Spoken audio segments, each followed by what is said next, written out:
ungibayethe igama layo.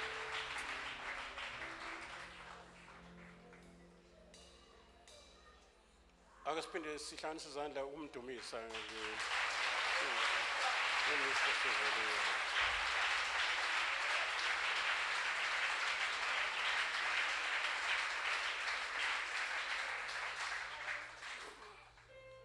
Singahlala phansi bukhona umuntu inkosi bazalwane, siyabonga.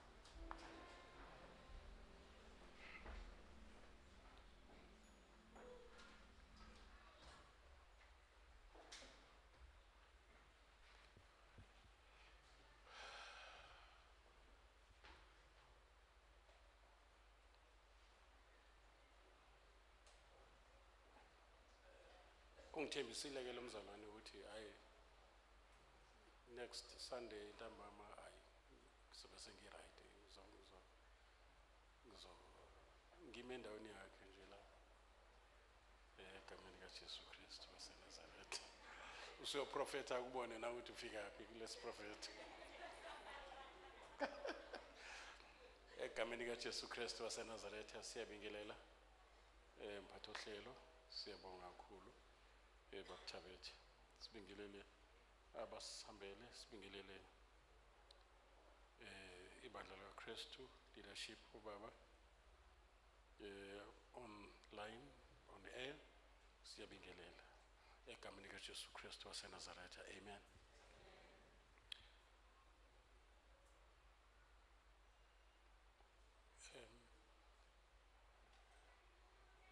Lenkonzo yantambama kuba khona lokho ukuthi sengathi ngake bekhona abantu abadlulisa ubufakazi.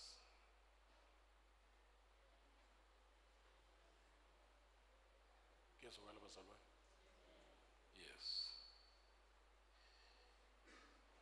Othandiweyo wami ke uMama Hlaba,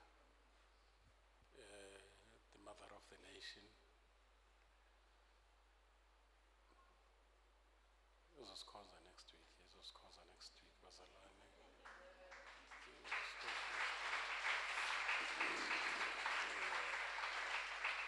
uNkulunkulu umphathisile lo muntu wesifazane. We were getting some calls bazalwane ngenkonzo abantu abasha, indlela uNkulunkulu ayemniki ngakhona. It was exciting ukubona abantu abasha babanjwe amandla sezulwini, bebanjwe umoya ongcwele, beshintshelwe ingqondo zabo, which will be the results of shintsha kwempilo zabo, because abantu abasha balifuna iqiniso ngoba ilona eliphethe inkululeko yomuntu omusha. Kusemthandazweni inkonzo ezinjengalezi zingapheli, and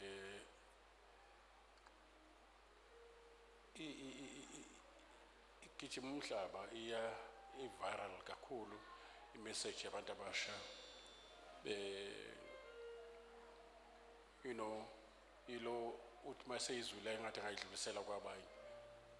Simkhulekele kakhulu uMama Hlaba ngoba usathana ngamfuni ngoba uvula amehlo. Nakade usathana ethi batholile bayaphunyuka ezandleni ngenxa yezwi powerful, profound, eliphuma emlonyeni wesitsha sakhe uNkulunkulu asivusele sona. Anganoma sengizihlanganisa inzalo sinika udumo kuNkulunkulu.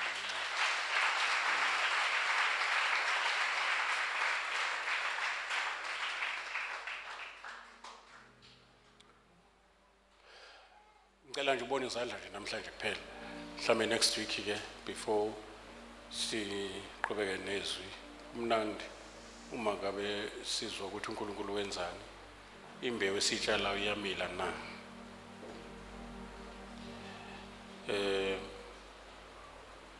Kodwa bakhona abanento ebengathi makuvula ithuba bathi uNkulunkulu ngimbonile enza this and that. Kuthulekile ngala kumnyama ebusweni benkawu ngala thulekile. That is why ke uNkulunkulu engavumi ukuthi ngibone ukuthi ngizoqhubeka ngifundise okunye uthi let's go back to faith again. Ngoba it is the key to unlock the door where impossibilities become possibilities. Amandla kaNkulunkulu are available. Like the grace of God, which is, the Bible says, is revealed to all men. Yebo nje basenzile nje amandla kaNkulunkulu to do anything, even if it seems very impossible. Akhona. Kodwa I activate ukholo. Check what God has done ngamandla akhe. Uma singake sicabange nje ngendalo yakhe, because it takes power to create such a huge universe with stars that cannot be counted. The sun is 93 million miles away from us, but say pepet ngento 93 million miles away. Says pepet sithi kuyashisa. Lo mlilo ovuthayo kangaka ungacimi uvelaphi? From the power of his word. So ngifuna ukusho ukuthi la mandla are available. You just put the key of faith and turn on. Bah, amandla aqala ukusebenza. Are available to do anything. Because faith pleases God for a reason. The Bible says it is impossible to please God without faith. God has made everything to be available, and he has made himself to be available. That is why he is omnipresent God.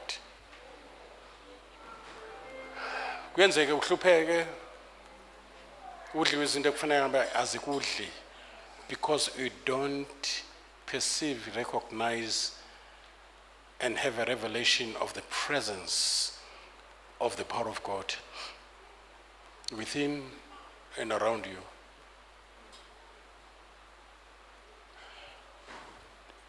Isayini yalokho uJona wayesesiswini senhlanzi, inhlanzi isesiswini solwandle. But still Jonah could pray and he was answered. The moment he began to praise God after prayer, then inhlanzi yagonyuluka yamphalaza. Whatever belly of the fish that you are in, it cannot contain you if you know whom you believe. And if you know ukuthi ubani okholwa uye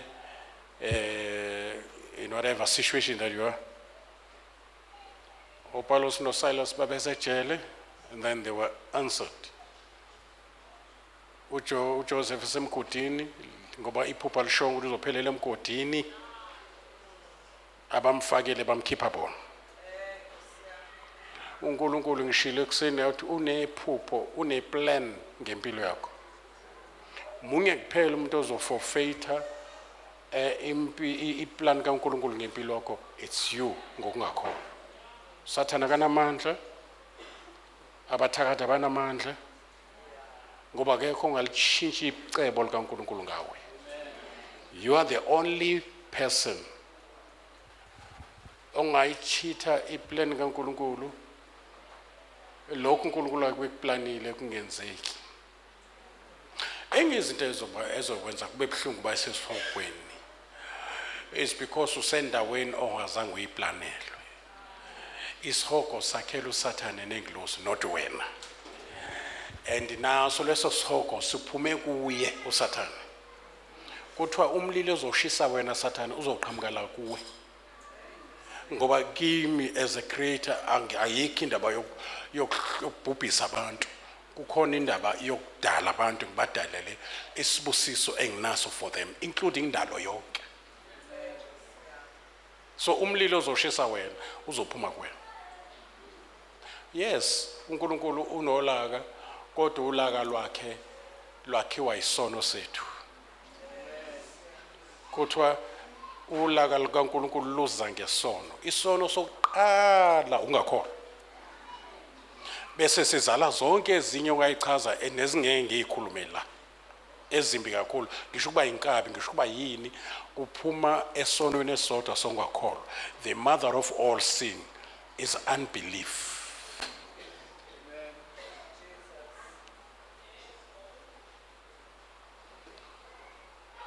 The first question in the Bible was asked by Satan in a form of a serpent. What ushilo na uNkulunkulu? So that question had a seed of doubt in it. That question had a seed of doubt in it.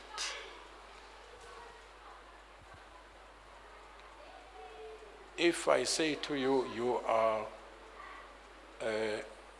okay, ake ngithi nje, ungowakaDlamini, ngisho vele ake ngibeka nje, ungowakaDlamini angithi? Yeah. Manje ngikubuze mhlambe usuna 20 years uzelwe. Ngithi, I want to ask you a question. UngowakaDlamini wena? Bese ngithi unesiqiniseko ukuthi ngokwaDlamini? Konto ongazazi ke mfana wami. Ngiyakubona nje uqinisekile ukuthi wena ngokwaDlamini. You end up sewuzibuza sewedwa ekumbini uthi, hey, ubengibuziswa yini lo muntu uthi ngokwaDlamini? Ngoba ngiyazazi ngokwaDlamini. Konke khona inklento yakwaDlamini. That was not a question per se. It was a seed of doubt. For all these years, you have been believing that. All of a sudden now, fika umuntu mhlamba umjwayele nokumjwayela. Azathi ubaba wakho ngikhulwe naye. Kunezinto engeke ngikutshele mfana wami angasanga njalo atshelwe lutho. Kunezinto engeke ngikutshele mfana wami ngiyakubona nje lokhu uyitshela ukuthi ngokwaDlamini. Akushiye kanjalo. What happens to you? Usuyazibuza nawe ngombuzo obuzwe wona.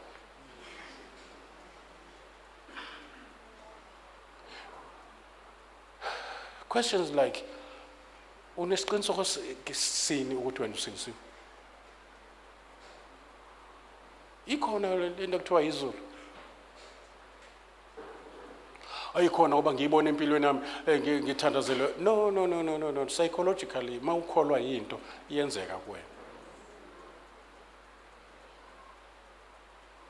Awusho kanje, yes, psychologically I've made a study about the power of the mind. Whatever you believe strongly, then it becomes what controls your life. You can end up saying, hey, engathi ngibanjwe yifilosofi yabelungu nje.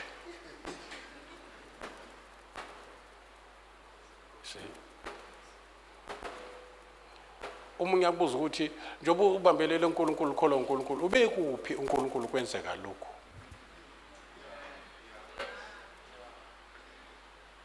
Uthi ithi inyoka kuEva, uyabona uNkulunkulu manje ke nadla la nizokwenza njani? Nizofana naye.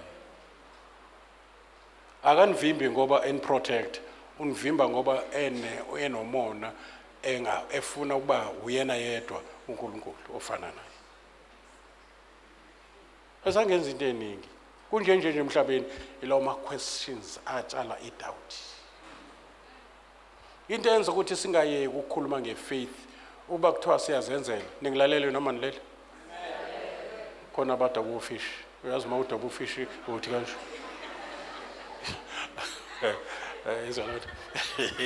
Ukuba kuya ngendlela uSathane alwa ngayo nefaith. Ngaba lipheli isonto singenayo 2 days wemvuselelo kafaith. Because yona into esiphila ngayo, the just shall live by faith, meaning faith is a lifestyle. Out of 3 million people abaphuma eGibhite, only 2 abangene eKhanani. Laba basele basaliswe ukungakholwa. Bible isho njalo. Abasaliswanga amademoni, uSathane, devil worshippers, marine spirit, or whatever. No, even Pharaoh could not stop them. Red Sea could not stop them. Wilderness could not stop them. Into ebenze bangangene eKhanani is within them. Is within their heart. Ngoba noSathane akanasabelo songena since wathengwa ngegazi. You know, we private property kaJesu. He owns you, has got all the rights to own you. He started by creating you. Now he died for you. You are redeemed by his blood. To redeem means to buy something back from the marketplace. You buy a slave back from the to set that slave free from the taskmaster. But there is a special spirit, senyoka, eyayihlasela eGarden Eden, tirelessly ubhizi uSathane. He is trying to hack your faith. Ngoba uma ekuyeka nefaith uzoba senkingeni. Because to those who believe all things are possible. And victory that overcomes the whole world is faith. Faith is a good usher. It ushers you into the realm of the possibilities of God. You share of his divine nature. You share of his abilities. You share of his abundance. You share of his victory. In fact, that victory that comes by faith is victory, it's not your victory, since faith is not yours too. It does not originate from you. You have it as an agent of that faith. It is the God kind of faith. It is the faith of God because it comes from the word of God. It cannot be your faith. It is God's faith. Uto Jesu, have faith in fact, the correct translation there should be, have the God kind of faith. Have faith of God in you. And that faith, since you have the spirit within you, I should also have spirit. The type of faith that God needs, listen very carefully, the type of faith, because faith is also a medium of exchange. It's like currency, money. It's a heavenly currency. That's why Jesus said, be it unto you according to your faith, depending on the size of your faith. It may be small in quantity, but so big in quality. Like a mustard seed. A mustard seed is so small, but out of that small seed comes a big tree. So the size of the faith, it gives us a picture about faith that is insignificant in the mind of man. It makes you to quickly think of other avenues, other options other than faith. Kunento yokubuka faith, uyibuka incane kanti ubhizi ubhekene ne-quantity, not ne-quality. If it is God kind of faith, don't be shaken by the size of it, because it can achieve great things. It is the very faith that overcomes the whole world. So anything under the sun is under your feet. You don't enjoy your own ability. You enjoy God's ability. Faith makes you to be able to enjoy. It makes you to inherit all the possibilities of God. Are you listening? Are you ready to have the kind of faith that works like a dynamite? Umuntu wefaith akavalelwa kunyakaza umhlaba mawuthi uyamvalela kuvulekise ivalo zasejele akavaleleki. Invincible. There is no weapon formed against him that will ever prosper. That is only possible through faith. akongane engasabelazi ingasindiswa la sewusayina ideal noNkulunkulu ngefaith ukuthi uthe inkosi ezweni lakho because ifaith ibambelele kushweni. Once uNkulunkulu asho ifaith ithi the deal is sealed, it is settled. I'm not going to allow anything to have authority phezu kwe-authority yezwi likaNkulunkulu, because izwi likaNkulunkulu to you when a man of faith is the final authority. Hayi Nkosi yami ngiyakuzwa bazalwane, once uNkulunkulu akhulume la ekhaya uestima very high uNkulunkulu. uNkulunkulu uyinkosi yaleli khaya, umnikazi waleli khaya. Kuyazwakala bazalwane? Akafuni kuphela thina sibe ngabakhe, ufuna ngisho nezinkinga zakhe nempi ibe ngeyakhe. Anything nje engathi ufuna ukuba i-challenge kuwe, ufuna ukuyikhumbuze lo challenge, ukhumbula njalo angisiyena owami. Ya uhlukumeza mina njalo nje ubona nje. Mhlawumbe I understand. Let me tell you something. Njoba uhlukumeza mina ukhona omhlukumezayo. Yabona? Uma ngabe ngihlukumeza izimvu kunyaza umelusi. Hayi ngani manje khona. Ngoba indlela ezakhiwe ngayo azakhelwanga ukuthi azakhiwanga njengamabhubesi. Manje ithemba lazo likumelusi. Ingakho uNkulunkulu esithuma ezweni enobungozi ukuthi nginithuma njengezimvu phakathi kwempisi.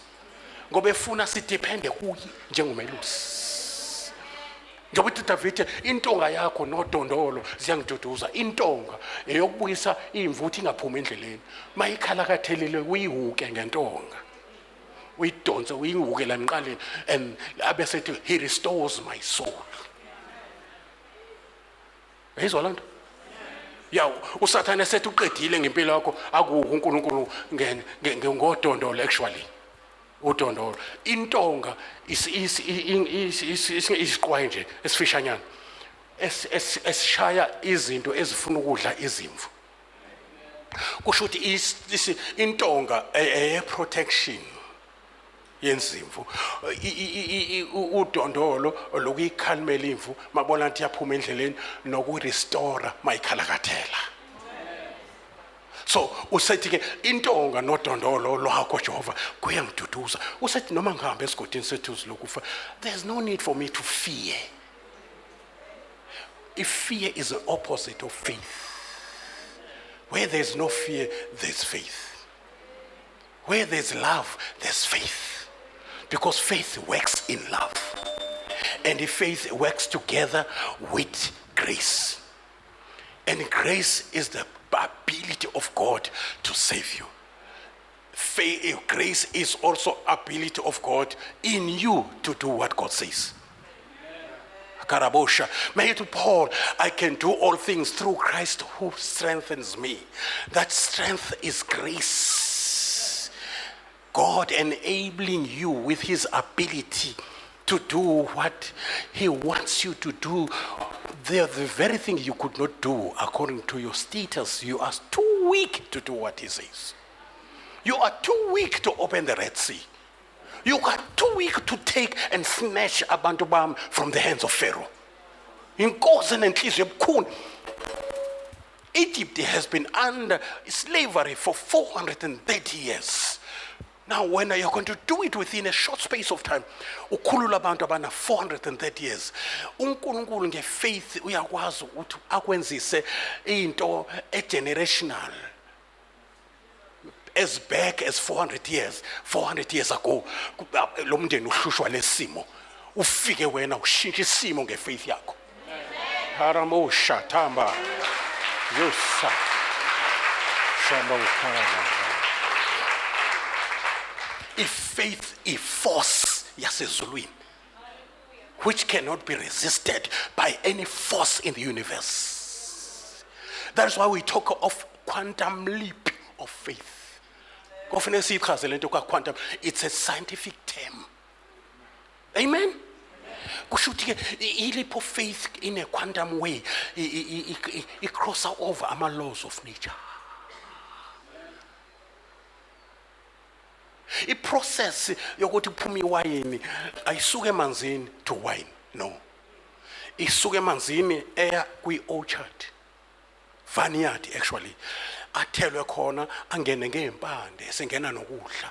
ahambe lamanzi akhuphuke ngama-flume vessels xylem vessels angisazi uyophumela phezulu bese kukhiqizwa ama-grape. Lama-grape mawasqueeze kuphuma amanzi but are sweet. Kodwa i-process has taken months ukuze amanzi asuke anyuke ngey'mpande zevine azophuma in a form of fruit, sweet water. But i-quantum leap of faith iyakwazi ukuthatha amanzi from water to wine. That's a quantum leap of faith. That's what we call miracle. A miracle is something that is beyond nature. A miracle is when God intervenes on your behalf. Avela ngene njenge creator ye nature and creator of all creation and creator of time. Avela suke nje enze quantum leap of time too. It was a type of faith that is not common with men. Lento ukuthi at the age of 90 uSarah athole umntwana. So it takes faith that moves the hand, the very hand that moves the universe. Ngithe mangiqala, the power of God is made available to every. And God is not a respecter of person. Angenzeka mina ngibizwa ngompostoli ngisho neminyaka engasinzwa ngayo kungenzeki lutho. uNkulunkulu azocreate miracle ngomuntu one simple faith, childlike faith with no theological questions. Isali theologian ne PhD yayo ingawabona ama miracles azobona umuntu one childlike faith, simple faith. I say simple faith. Because if faith you connect, it's like a conduit. It's like a electric wire that connects you from the source of power. And amandla kaNkulunkulu ila adawule ngawo izwe nomhlaba wavusa uJesu kwabafileyo. Ukuvuka kaJesu nokuvuka Lazarus akufani. Njengoba sizovuka nje kuzovuka abangcwele abanye abano 2000 njengoba sibabazo uLazarus ena 4 days efile kusazovuka abantu abacrematwa abanye badliwa ofish abanye badliwa ingonyama njengamaKristu akudala. Nikhona bazalwane? Yes, ababedliswa nengonyama. Lezo nganyama zaphinde zadliwa inhlabathi, zadliwa impethu kwadliwa. Bazovuka from the ashes, bazovuka from the stomachs of beast of prey, bavuke khona lapho sebedliwe na inhlabathi. But imiracle yokuvuka kaJesu iyona eyukhiye ukuthi sivuke sonke. Wayengavuka ukufa kwakhe ngoba wayengafeli yena. Wayengu-Adam ukuze asibambe sonke. Yengakho ebizwa ngo-Adam. Leli gama Adam lisho a species, a human species, a human being. Unsekhona? Mhlawumbe babuza ngala ukuthi wabheka ngala Nkosi yami uyobheka nini Nkosi yami ngakuthini? Engathi uphele akanoma isibusiso singalana noma singapha akusazi. Nikhona la bazalwane? See. So uJesu Kristu waba last Adam. Asho sonke waba last Adam. Leli gama Adam lutho sibambe sonke. We are all represented in him. So but imiracle ngoJesu, he's a hybrid type of a human being. Asho sonke hybrid. So a mixture of two, species of persons, different species. Another person is the creator, another one is the creation of God. So as the Son of God, he represents the Father. As the Son of Man, he represents all of us. We are all there. Siphumile lapha Adam oqala, uzosaliswa ungakholwa Adam ogcina. Yeah, you're still going to inherit all that is of the Adam woqala. Iqalekiso zakhona yonke into yakhona ebhedayo usazoyi-inherita and uzophuma lapho ngokuzalwa kabusha. Usuthola a new special genealogy that connects you direct to the Father through the Son by the Holy Spirit through faith. There you become a new creation. New creation. You show new creation. Yeah, I'm a Bible at new creature. But the actual translation is new creation, meaning a new species. A new species. Yeah, something that is new to the eyes. We have never seen such. It's a new species. It's a type of a person that has never existed. Kule genealogy. You are breaking a record. Though you are still in the flesh, but you are no more living according to the flesh. You are no more living within the confines of human limitations. If you have cancer, cancer cannot imprison you. And saying you're dead, it cannot do that to you. Because now you are a new species. You are living a dimension where the impossibilities of men becomes possibilities. You share God's divine nature by being born of God, by his seed. Now you inherit all that God is. As he is, so are we in this world. I say, as he is, so are we. Yeah, see, we shall be like him. That is the salvation for your body. But the inner man, the actual you, is already like Jesus.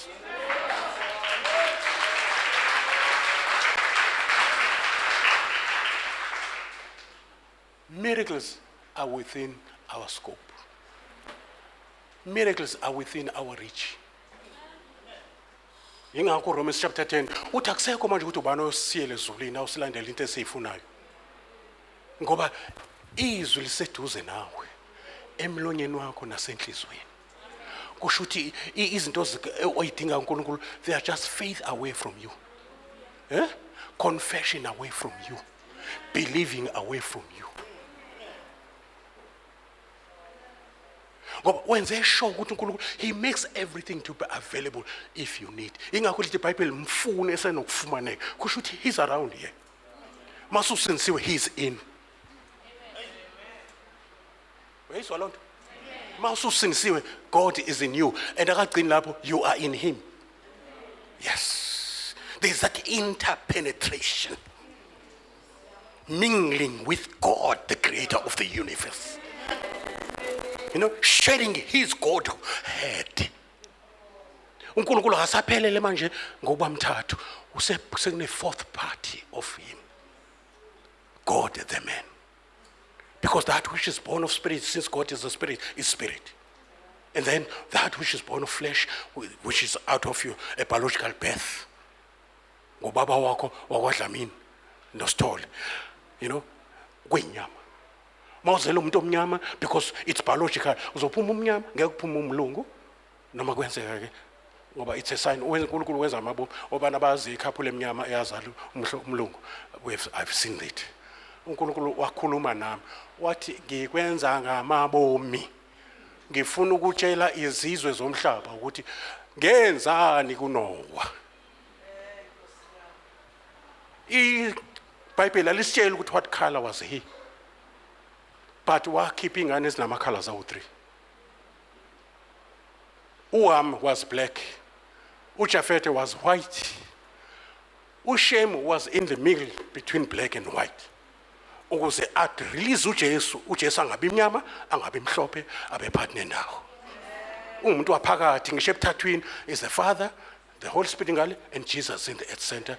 Ngisho esiphambanweni isigebengu ngapha, nangu uJesu.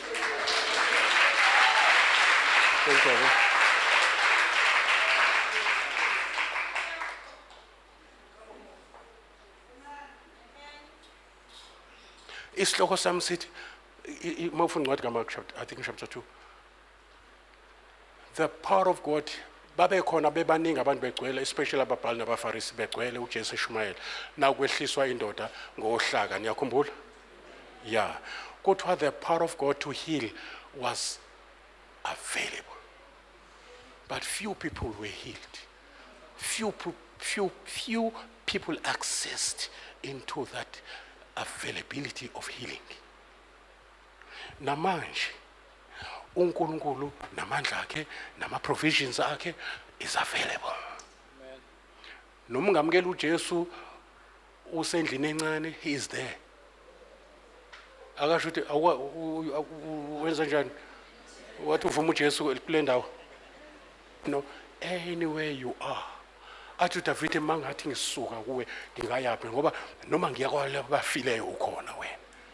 Noma ngithi ngiyaphi, you are there. So akekho endaweni zonke empty. Usendaweni zonke ephethe into zethu. But very few abakurecognize lokho. Umuntu wesifazane owaye enokholo athi uJesu ngalo, mame ulukhulu ukholo lwakho. She had a revelation of the presence of virtue to heal her daughter. Angikwazi uhamba ngibuyele ekhaya ngishiya ukuphila kwendodakazi yami kulomuntu. Ngoba ifaith iyakwazi ukubona izinto ongaziboni. Hayi but nikhona abazalwane. Ifaith iyakwazi ukubona izinto wena umthetho wakho uyasebenza. Yeah, it's a lie from the pit of hell ukuthi umsebenza ukho ukhona for you. Ingonyama zingamane zilambe kodwa abamesaba uJehova soze balamba. Ngoba ufune ukuclaim ama rights based on scriptures and promises of God. Ngoba uyindlalifa yezethembiso zika Jehova. Ashonso ngindlalifa yezethembiso. Ginencwadi lapha ekhuluma ngama promises of God in the Bible. It's so thick.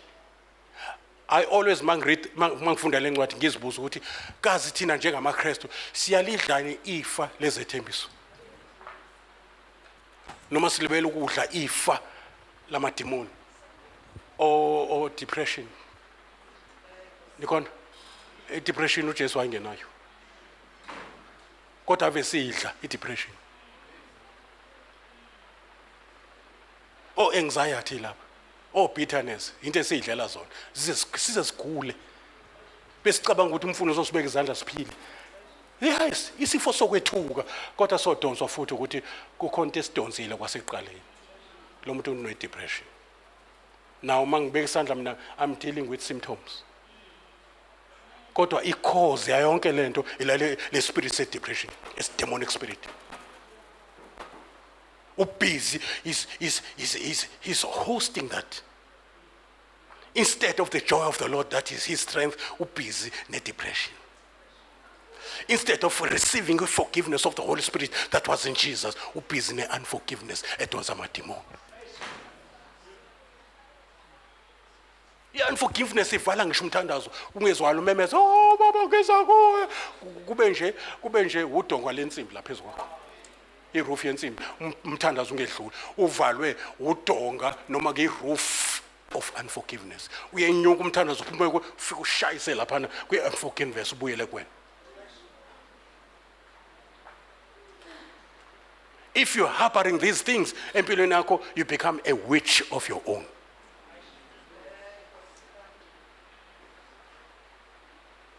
Ungivumela nje into ezohlongweza umphefumulo wakho. Izinto ezenzeka kuwe ezibhlungu azinamandla okukuthatha decision yokuthi hambe and kill yourself ngoba kunomuntu odlule kulento odlule kuyo yena wakhuphuka ngayo wena uyehla ngayo. Uyabona ababe semkhunjini kaNoah ngesikhathi sikazamcolo obulala abantu babenyuka bona. Ngesikhathi kwenyuka inkinga ngaphandle kazamcolo bona bathola elevation bayenyuka ngalento ebulala abantu bashone phansi bona banyuka ngayo. Why? Umehluko basemkhunjini. Uma sisemkhunjini owabhotshozwe eceleni umnyango wakhona kwaphuma igazi namanzi. Singene kulelo nxeba. Inkinga mayifika njenge flood sikhuphuka ngaso. Siyosibeka entabeni iArarat.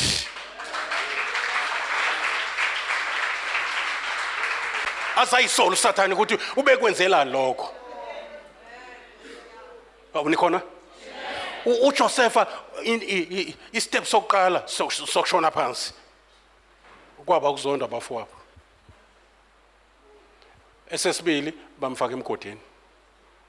Esesithathu wehlele eEgypt wadayiswa lapho njenge slave. Nikhona mayisuka lapho ungena ejele. Kanti spiritually uyenyuka njengoba ngokwamehlo enyama ehla.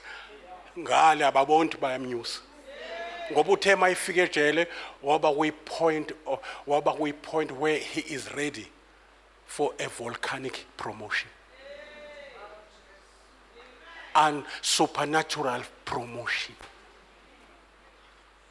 And usanda ku-implicatwa as a rapist and azange azama ukuyivikela wathula kwangathi content thula lempi wena bamba iphupho kuphela. Lo wesifazane mayefuna ukubamba ngenkani akurape baleka kusala ibhantshi iphupho la ekutheni umzimba wakho uphethe kanjani. Baleka nephupho ngcono kusala ibhantshi ngoba ipromotion yakho ayizuba sebhantshini. So kwanzeka a quantum leap of faith. Glory to Jesus. Wasuka from jail waba second in charge e-Egypt. Yeah? Ngokwabantu there is no way. uNkulunkulu ngishilo ekseni ngathi unephupho elihle ngawe. Elizokuthatha from the gutters. Lithi uNkulunkulu uyakwazi ukuthatha umuntu ezaleni emlotheni. Amkhuphule amhlalisa namakhosi. Kusho izwi lenkosi encwadini sami. Amkhuphule kanjani awungeni ku kanjani wena uza ne faith uNkulunkulu ezeno kanjani.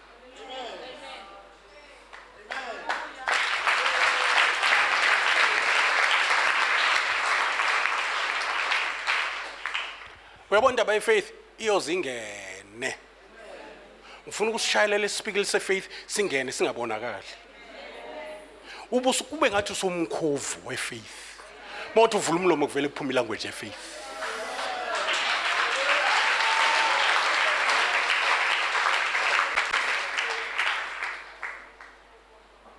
Obana bathi I'm having my faith recharged. Because faith sometimes acts like a battery that needs to be recharged daily.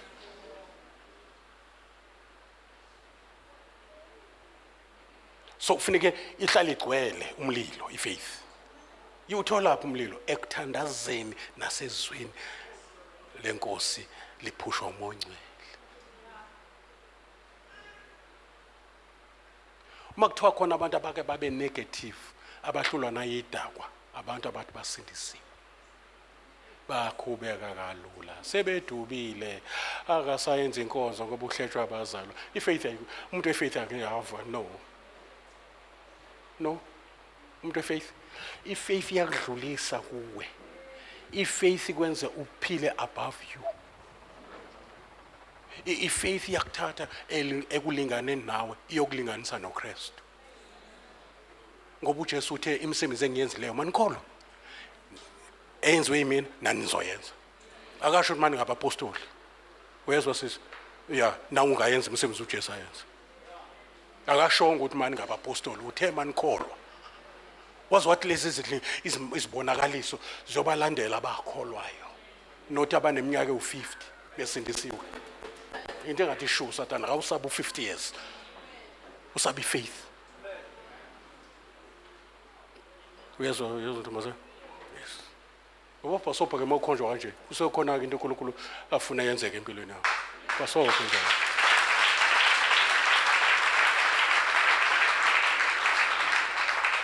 Ifaith enye izinto enza uSathane athi Nkosi yami ngizongena phi la kungene kulomuntu. Jesu. Maye ngitholele faith ngoba iyona engifaka inkingeni. And faith yakhe isegameni kaJesu.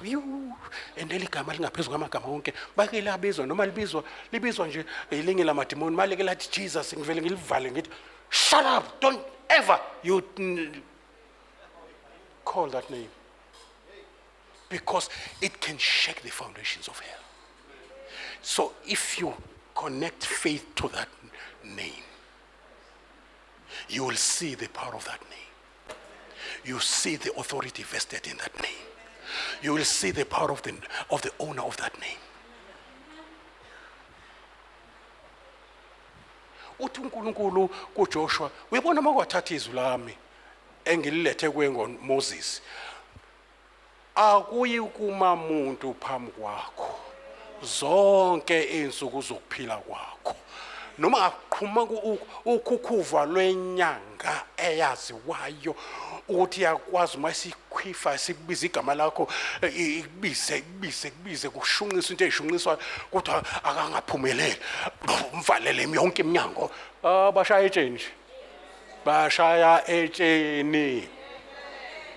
You don't have to worry about anything ngoba noma udlule esigodini sethu lokufa awusabi ngoba yena unawe. Yabona lonto.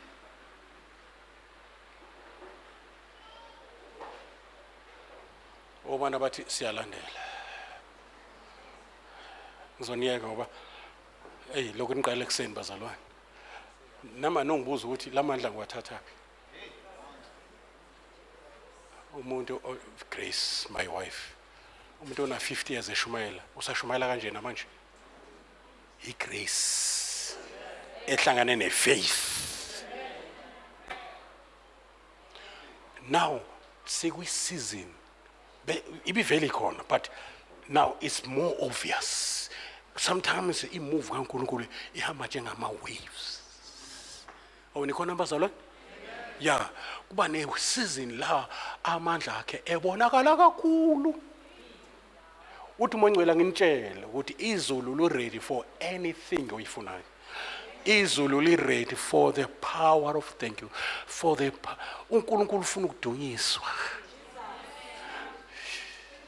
Manje mawulebela kulokhu doubt, sometimes doubt iyona ingozi, sometimes doubt kune unbelief. Doubt, it is the weakness of your humanity, finding yourself. Doubt.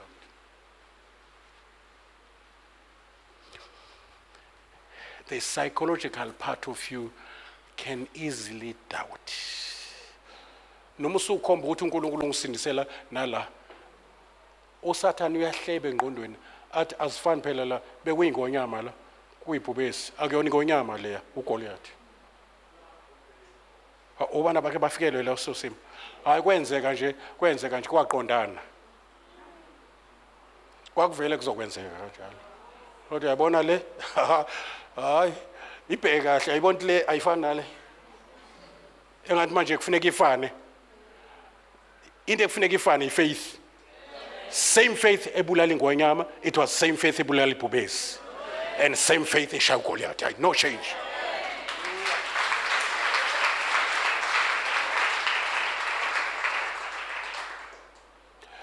Uyazi faith Xolani?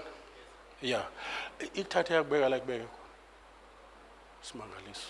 Ngihlale ngimangala njalo nje. Ngicabanga. Ungayeki. Usawuzobona ukukhulu kunalokho wena ocabanga ukuthi ukhulu.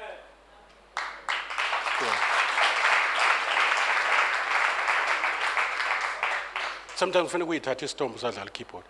Konzo ubona ukuthi in 5 years to come uzobe uphi. Bazothi uyena lo wayidlala keyboard. Bathi abanye hayi ngeke akusiyani. It can't be him. Dlala keyboard. Lo muntu use multi-billionaire manje. Manje la udlala keyboard.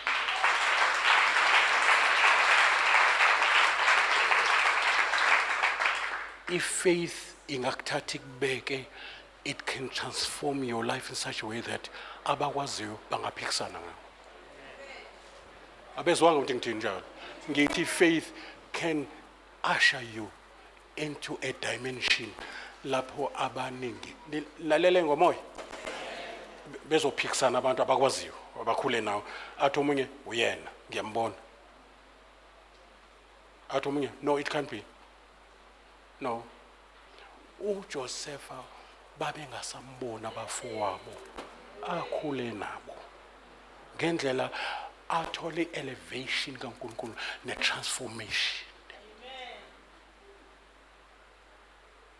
As a prime minister of the country I foreigner kuyo. But that's what faith can do. If you check the whole of faith, go Hebrews chapter 11. Nginike homework hamba noyifunda. If faith knows how to suffer for Christ without grumbling. Because if faith akuyona into ezimnandi uNkulunkulu enza into emnandi iyakwazi ukusuffer for the sake of Christ. Ngoba it's like ifaith iyalazi izwi ngoba ifaith kaNkulunkulu. Iyalazi lezi ukuthi nibusisiwe xa benithuka benizingela bekhuluma konke okubi ngami beqamba amanga bethi nenza ukuthi ningakwenzanga just because of me ngoba wamkela uJesu manje izinto ngathi ziyakubhedela. So nasemsebenzi sepane attitude emsebenzini abakuthandi kahle. Usethi ke uthi nibusisiwe xa kwenzeka lokho kimi. Uthi nibusisiwe xa beni-abuse benihlukumeza just because niyizibizwa ngegama lawo. And then ifaith ibamba lawo magama akhe. Ibisiyajabula futhi yona. Jabulani inthokozo ayikhalani. Ngesikhathi ukhala uphazamisa icebo likaNkulunkulu. Uvume yena ukuthi benze nje kuwena. Khona la ikusakhona. Kodwa indlela ivuyala ivakala.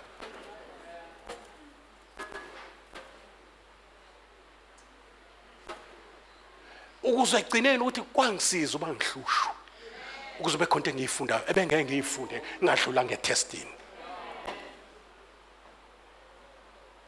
Umuntu wefaith is always positive now in negative situation. Umuntu wefaith is not changed by isimo aphila phakathi kwaso. He is changing isimo yena. Uyayizwa indaba? Ulalela into ngithini? Yeah, if faith, it cancels anything that has a label Satan and a signature Satan, no me sifo.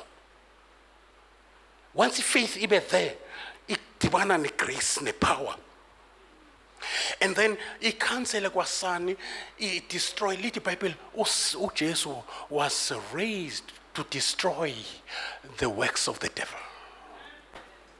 Now, if you believe in him, believing in his name, then whatever the devil is trying to do, whatever landmine conspiracies, Satanas, they just, they vanish like that, they melt like candle. Wenza uSatan asuffocate nezifo zakhe zingasurvive ngoba iclimate noma environment yokuthi isifo secancer sikwazi ukuqhubeka empilweni yakho nikhona is not conducive for that virus.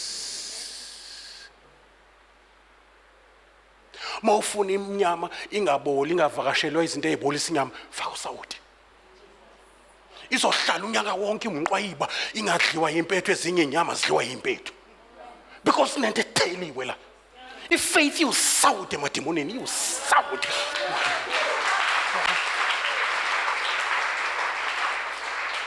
umzimba wakho uphila impilo emiraculous uphila impilo masithi zangenisa khona umzalwane ngeke ngifithe ukuthi inkosi ngisize nami ukholo lami leyo ave bengidla umaskito uNkulunkulu wami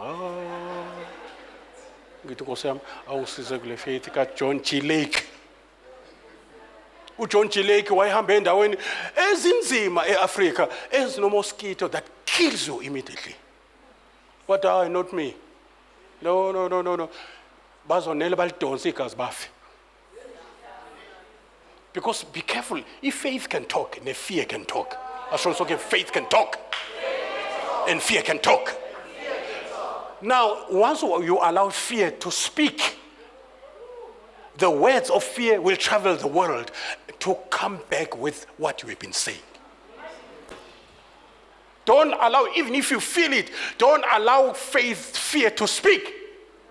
Funda kuJobe, lento ebengiyisaba kakhulu ngize ngikhulume ingehlele. Rather ukuthi wehlelwe into eselelethwe yifear, yehlelwa izinto ezilethwe yifaith.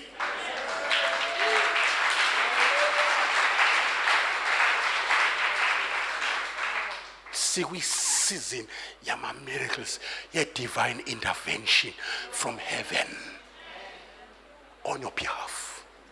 Lakuhluleka kondokodela kungena uNkulunkulu. Yabo? Angene ngishiya impini zomndeni. Athi thula, ngesikhathi uthula mina ngiyakulwela. Thula wena. Abanye bakuzondela ukuthi awuzenze izinto zabo. Mhlawumbe uyindlalifa, mhlawumbe uyifirstborn lapha, mhlawumbe ubaba useshonile, sekuwena njengobaba la ekhaya. Enenyanga zikuqhathe nabo abafweni. Zithi into wena ngabe siyilungile. Lo oyifirstborn ulebele lento yakhe yalo Jesu. Bese kuwe sebevutha phe. wena siphephelo, wena nalo Jesu wakho ubheke manje izinto zimoshakele. Hamba uyothandaza uthi Jehova ubezwile bathini kuwe, ngoba kusaphila wena uKristu ophilayo. Ubezwile bathini kuwe.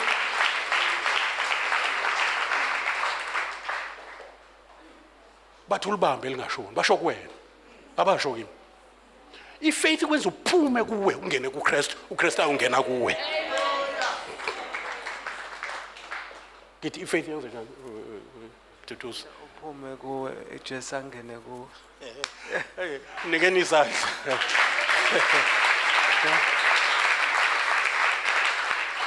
Umthandazo wefaith ukwenza uphume enkingeni, ungena uJesu enkingeni. Inkinga izithola isisenkingeni. Obana abafuna ukufaka inkinga zabo za 2025 enkingeni, phuma kuyona. Makuthiwa nje inhliziyo zenu zingakhathazeki, kusithi phumani enkathazweni. Phuma nje kulento, khipha nengqondo yakho kule ngane engezwa edliwunga.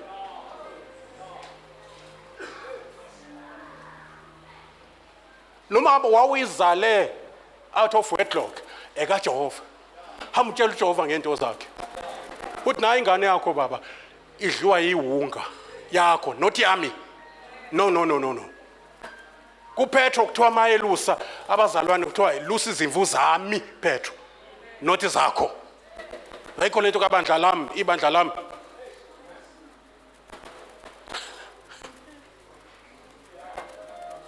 Inkinga zami crash. Ithi inkinga zakhe uJehova azabona lempi akusiyona yakhe kaJehova.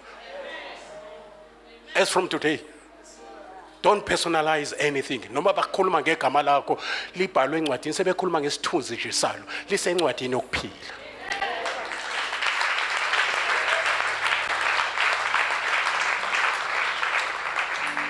Wena usubizwa ngegama lakhe, abantu bami ababizwa ngegama lami. So once bathinta igama lakho sebethinta lakhe, ngoba wena ubizwa ngegama lakhe. Hey my God.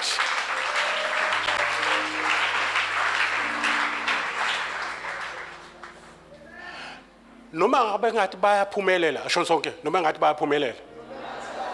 Yeah, bazame ukuthi uxoxe emsebenzini uzohamba ngempela futhi. Hamba with a smile. Ngoba bayenze lento ukuKristu. Imvula ikufice une-umbrella, uzofika womile ekhaya. Bakubuza ukuthi ubuhamba phi ngoba abanye bangena bemanzi. Umbrella leyo wakhile ekusithekeni naphansi kwamaphiko akhe. Umbrella.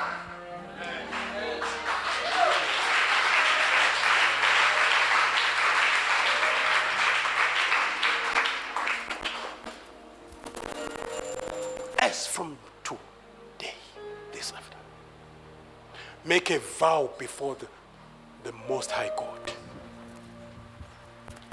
that I allow your faith in me, Lord, to take you to a level and dimension. I want to walk as you walk. I want to talk as you talk. I want your faith in me to talk a language as a I want to talk like you. You are my fathermost.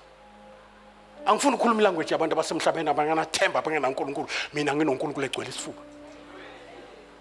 Ithemba lenkazimulo, Christ in you, the hope of a glorious hope. You cannot live without hope, but Christ is your hope. Yekela into okuphila a hopeless type of life. Une hope within you. Angiphindi. Yekela into okuphila ngathi awunaNkulunkulu awunathemba. Ngisho sohanjelwe emndenini musukudabuka njengabantu abangenathemba. Dabuka kodwa uzikhumbuza ukuthi konje ufele enkosini konje ngithi la sobonana naye ekseni. Kubuhlungu enyameni, uNkulunkulu uyavuma ukuthi khala, kodwa ukukhala kwakho alibe khona ithemba.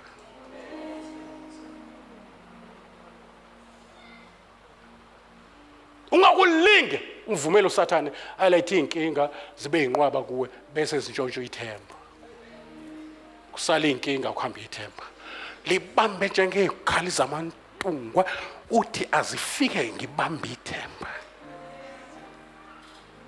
Lithi iBhayibheli, faith is the substance of things hoped for. Na faith ayikwazi ukusebenza kahle without hope. And that hope is found in the promises of God. Allow God to speak to you. Akhuluma ama-promise. Read the word. It is sin not to read the Bible. Uthi uJesu niyona njengoba ningazifundi nje izibhalo.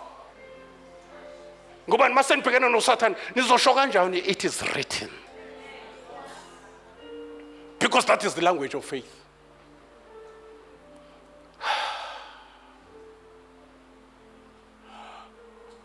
Ithi indoda ngiyakholwa Nkosi siza ususe ukungakholwa kwa. Ngoba ithi ma analyze impilo yayo ukuthi ngiyakholwa ingakho ngila ngenxa yokuthi ngiyakholwa. Ingakho ngifuna usizo kuJesu kodwa ngihlushwa ungakholwa sengikholwa. Ngihlushwa ungakholwa. Sometimes that's a trick of the devil. Uthi ukholwa futhi ungakholwa. Kanjani? Ngicela ubone izandla zabathi ngiyakholwa ukuthi nothing is impossible with God. Ngicela ubone izandla yehlisana abathi I'm not sure whether nothing is impossible with God. I'm not sure. Izandla. Okay. But have you noticed ukuthi ukholwa unjalo there's nothing impossible with God? But it must let that faith be a lifestyle, be a language, be an act. Because faith without action is dead. Let that faith be part and parcel of your lifestyle. Then bese kuyavela ukuthi uyakholwa ukholwa kodwa futhi awukholwa futhi. Yini ekwenza ukhale kanje ulahlekelwe ithemba ukholwa? Yini inhliziyo yakho ikhathazeke instead ukuthi ukholwa? Inhliziyo yezeni manje ngakhathazeki kholwani wena uncama kuya ngapha ekukhathazekeni. And yet when unento ethi I believe that with God nothing is impossible. Yini uhlanganisa amanzi noparafini? Even yini ube nokukholwa ukuthi nothing is impossible and that God loves me. He gave his only begotten son. I'm safe in his love. And yet you are so worried. You are so fearful. And yet the Bible says there's no fear in love. Yini uvumele ama elements of unbelief sewukholwa. Faith ngesikhathi kusaphambili kuma victories doubt of questioning whether kuzokwenzeka noma kuzokwenzeka sengiyobona khona it is dragging you back. You take 4 steps forward and 5 steps backwards. So kufanele manje uhambe 5 steps uyo recover le ndawo and then qhubekele kulo 5 steps umeze u10. But be careful, uSathane akadeli uzokunika 11 steps backwards. Kunabantu abaphila lo mpilo almost there. Izinto zakhe seziyalunga. Faith yakhe cannot wait. Ebese sizwe sekhuluma ngomlomo athi engathi ayikho lento kanti he is committing abortion of something that was about to be born. That's many years ago.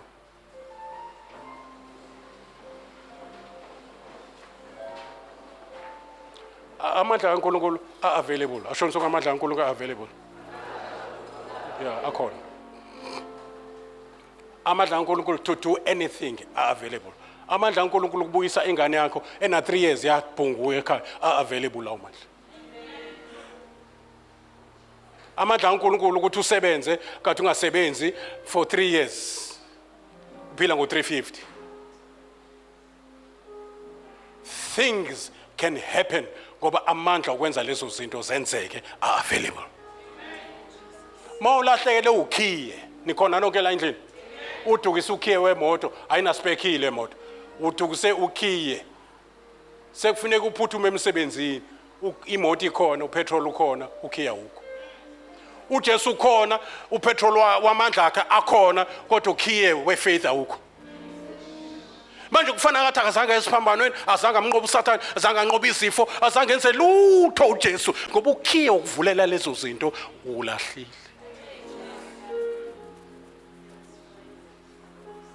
Jesus is ready njengemoto entsha, ushawukhiye iham, yabona ivele ishort same time. Imoto engabuzi inyama negazi, mose uyishawuke wayifaka ukhiye wakhona.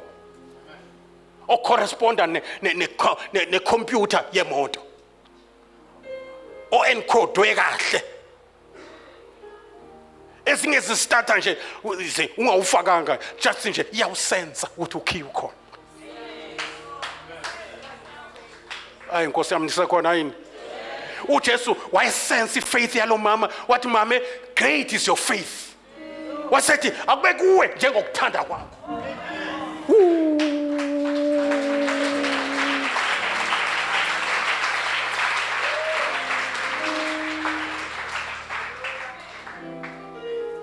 Thatha ukhiye nje ubekela emotweni. Asikho neslot sokufaka. Ubekela izowuzwa imoto ukuthi uma ungekho ufe iradius yokhiye is tool, ikude ukhiye iyakutshela uma upressa istart it no nomshini omkhulu wasezulwini uJesu Kristu uthi ningacabanga ukuthi ikhonto yoyamkela enkosini without faith there's nothing. Yeah, I've got everything available for you. I've got everything available for you. Ebank uyayincishwa imali ungayinikwa. Ngisho i-wallet kufuneka uye uphethe inamba yakhona. I-ATM ayilokhu ikubuza into eziningi. Mawukathi nje upress ama buttons are right. Very kube ngathi yakupha. Ungazuqalaza ukuthi abekho abazothi ngiyeba la. Ngoba uthinte ayibuzi inamba. Akusho makhathasha. Awubuzi i-ATM unayo inimali. Awuyibuzi. No. Unayo inamba wena. If i-ready i-ATM. Ngoba isitholile imali yakho from Joburg. And this ATM, hallelujah, ibank ikunika inamba ozoxoxa nayo ne-ATM. Izulu lisinika inamba esizothi masixoxa nayo nebank lasezulwini li-release. Faith yonke lento ongathi wena uyabona isifiso sakho, isidingo sakho, i-clue, i-sign yezinto uNkulunkulu anazo for you. Nikhona ngeke ulambe kanti uNkulunkulu akezokudala ukudla. That is why ku sequence of creation, asho sonke sequence of creation, uNkulunkulu bethi mayidala isidingo asidale kuqala kunalozo odinga. Nangizwa ubengadala umuntu ozoba nesidingo, isidingo singekho, ubeqala dale into azoyidinga. Ubisi aliphuma emva kokuphuma kwengane, luphuma before ingane iphume. Ngenyanga between 8 and 9 ubisi lukaMasa liyayiphumela lapho, kodwa ingane ayikafiki. Kusho ukuthi uNkulunkulu unawo ibaby shower yabantu abasazozalwa kabusha basindiswe, iprovision isi-ready lapha ya. Ingakho ethi uNkulunkulu ngondlile ngikhulisile abantwana bami bangihlubukile ngoba uyondlana. Ngeke endlu inyoni zezulu ebesehlulwa ukondla wena uyingane yakhe. Ngithi ngeke ondle inyoni zezulu azilambi kuze kulambe inguku zethu zibe nophenyane, zibe nayo yonke, zibe nezifo nezinja zakhona, zinodokotela, zinayo yonke lo. Impungushe zikaNkulunkulu ehlathini azinadokotela ngoba azisifuywe nguye. Responsible for uthi uNkulunkulu bhekani inyoni zezulu asina azisebenzi, asina bank account, kodwa azilali zingadlile. Ngeke ufice inyoni ine depression. Ithi senginamaphupho for inyoni ezincane angazi ngizozondla ngani kunesomiso climate change. Ayinandaba inyoni no climate change. Marosha tabasa. Hey!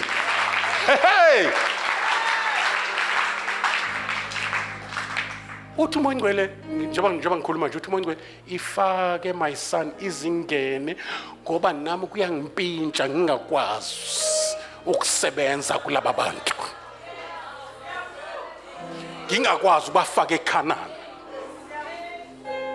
iKhanani aliready ama grapes akhona kwakufuneke a bunch of grapes kufaka ugodo kuyo ihlale amahlombe abantu abawu2 amadoda ayidlakela hayi lama grapes esiwathenga la esiwabamba ngeminwe kanje kwakungeniswa ukhuni enye indoda ibambe ngala enye indoda kuhambe ne bunch of grapes ama grapes akhona wathi ama orange ngoba uNkulunkulu my provider akadlala kancikiseli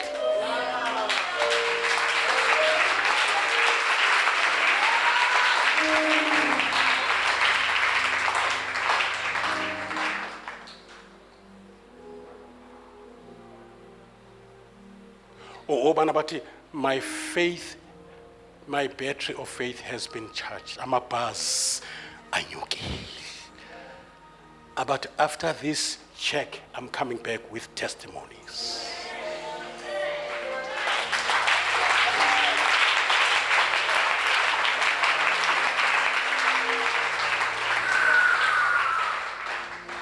if faith can go as far as giving you longevity healthy body healthy that's possible with God at the age of 80 when uphile life free from izifo zamahlala khona amahlala khona awekho kwi will kaNkulunkulu njengendlalifa mawufunda iwill awekho amahlala khona musukuvuma ukuhlalwa izinto ezingekho kuyiwill kuyiwill akukho kuba nengane ezibhema insango eziyifebe akubhaliwe kuyiwill yakho njengendlalifa into ebhaliwe call yosinda wena nendlu yakho into ebhaliwe your sons and daughters shall prophesy that is the will ikwi package of the will of God lonto we will go to I wish above all that to prosper and be in good health not sick it is against the will of God uhlala njalo wena uhlala uthe akumdumisa uNkulunkulu lo mzimba wakho awumdumisa uNkulunkulu kanti wadalelwa wabunjelwa ukuthi uNkulunkulu lithi iBhayibheli let's glorify God with our bodies let's present our bodies as a living not sickly sacrifice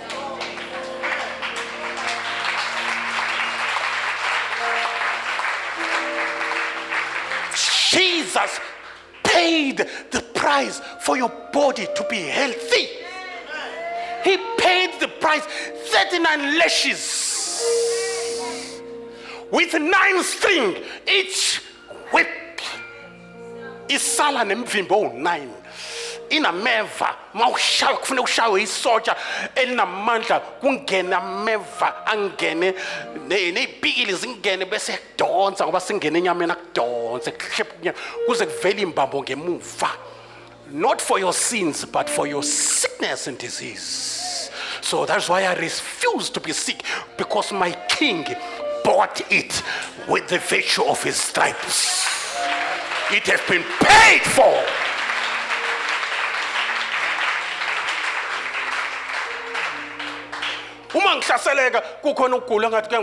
It's just a test of faith. That's how I call it.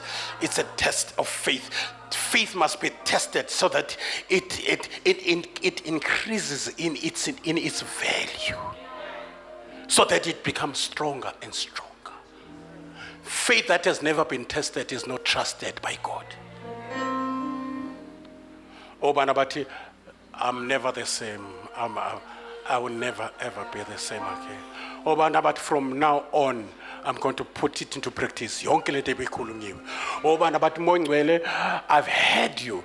To live the standard of life. I want to be a champion of faith. I want to be known, hallelujah, in this province of KwaZulu-Natal. This mama is a champion of faith. I've never found such a faith.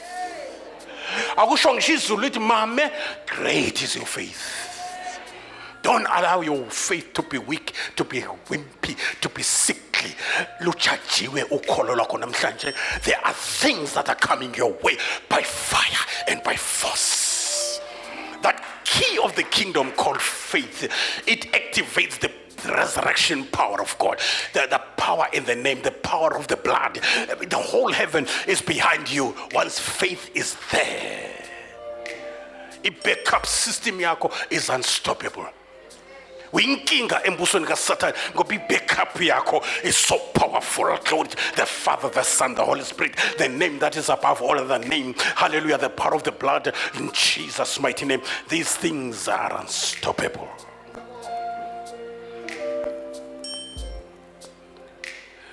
Mama Hlaba woza phambili. We need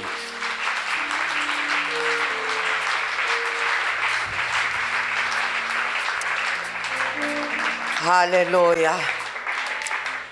Le ndoda yathi ngiyakholwa Nkosi siza okungakholwa kwami. Glory to Jesus.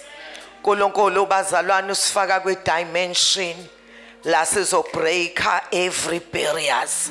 We are unlimited. Ngegama lika Jesu kholo lwethu luzo achieve izinto ezinkulu. Sizoshintsha history. Oh hallelujah. Even ama families ethu kuthiwa siyaqala ukuba ne-millionaire kule family. Oh hallelujah, hallelujah, hallelujah. Thank you Lord Jesus. Hallelujah.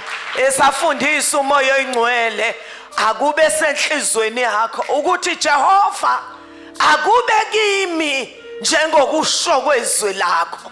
Noma uSathana ngabeka imigoqo ngiyadlula ngegama lika Jesu. It's either lodonga limise phambi kwami luyaphakama ngicusha kulo noma liyehla ngiyalijomba.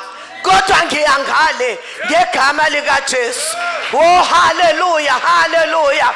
Thank you Lord Jesus. Oh hallelujah. Sonke sizovula imilomo yethu uyazi la. Oh hallelujah. Okufanele ujombe khona uye ngaphesheya. Glory to Jesus. Mitshela uSathane samisa imigoqo ukuthi kona ukuya ngaphesheya ngiyaya. Oh hallelujah. Umsebenzi wakho Sathane ukuthi uyayiremove lento noma iyaphakama noma uyayehlisa. Kodwa mina ngiyaya ngale ngegama lika Jesu. Oh hallelujah. Sicela ubaba Khumalo sengaphambili sonke bazalwane sizothandaza. Glory to Jesus. Oh hallelujah. Insuku zonke zokuphila kwethu ziyabuza. Oh hallelujah. Ukuthi uyakholwa na ukuthi kokholwayo akukho okungenzeke. 2025 unyaka wezinto ezinkulu. Oh hallelujah. Hallelujah. Hallelujah. Jesus. Oh hallelujah.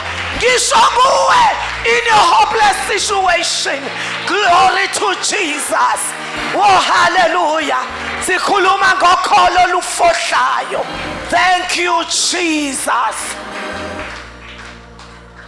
Asithandaze sonke sicela baba Khumalo.